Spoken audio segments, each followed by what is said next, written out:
बा गीत ढोरी चाटना बा, जवन लिखल बा गीत ढोरी चाटना बा, उहे भैया के बर्थडे आज पटना बा, उहे भैया के बर्थडे आज पटना बा, ढोरी चाटना बा, लिखल बा गीत ढोरी चाटना बा, जवन लिखल बा गीत ढोरी चाटना बा, उहे भैया के बर्थडे आज पटना बा, उहे भैया के बर्थडे आज पटना बा।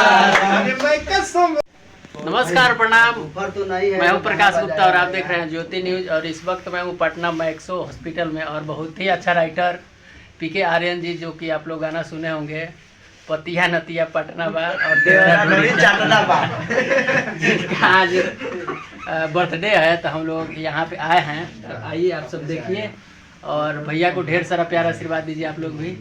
यहाँ पे कौन भैया है, बहुत सारे लोग हैं और बहुत अच्छा रामायण भैया के लिए आज एक स्पेशल गाना बनाए हैं और सब आप लोगों के बीच में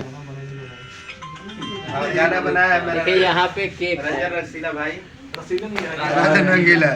और दो शब्द आप लोगों के बीच में गाना चाहते हैं। आइए गुलशन जी, आइए शुरू कीजिए। कि जवन लिखल बा गीत ढोरी चाटना बा, जवन लिखल बा गीत ढोरी चाटना बा, उहे भैया के बर्थडे आज पटना बा, उहे भैया के बर्थडे आज पटना बा। Happy birthday. और राजन भैया एक बार और हाँ।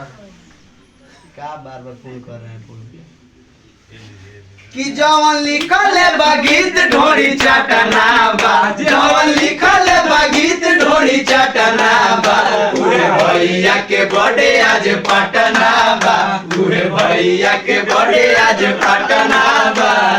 मैं कसम घर तक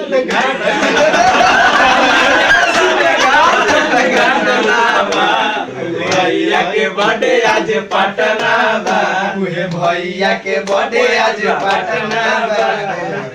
ये बहुत सुंदर गाना लगा आप सब। To you happy birthday to you, happy birthday to you. बार बार दिन ये आए, बार बार दिन ये आए, हजारों साल ये मेरी है happy birthday to you, happy birthday to you, happy birthday to you. देखिए ठंडा का समय है, किसी के गाल पे नहीं लगाइएगा लोग, क्योंकि अभी केस धोने में और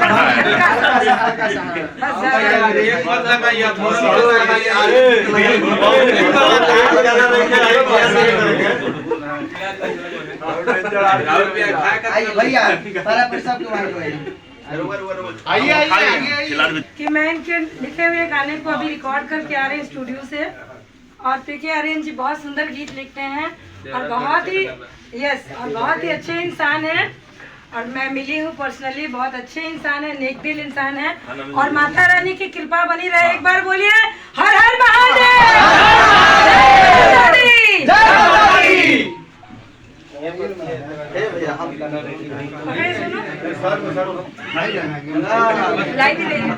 नहीं दे में किसी को नहीं लगाइएगा। गांधी जी, गांधी जी हमारे एक और सुपरस्टार गांधीलाल जी आ रहे हैं।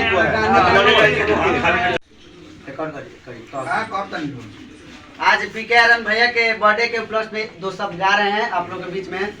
आप लोग भी गाइएगा साथ में। कि जवन लिखल बा गीत ढोरी चाटना बा, जवन लिखल बा गीत ढोरी चाटना बा, उहे भैया के बर्थडे आज पटना बा, उहे भैया के बर्थडे आज पटना बा। हैप्पी बर्थडे टू यू भैया। चला जाओ। बहुत सुंदर गाया आपने। और इनका गाना 2-4 गाना गाया हूँ और अभी आ रहा है ब्लास्ट प्लस गाना। ब्लास्ट ही गाते हैं हम। लड़का सीमा हैदर पर खाली गाता है।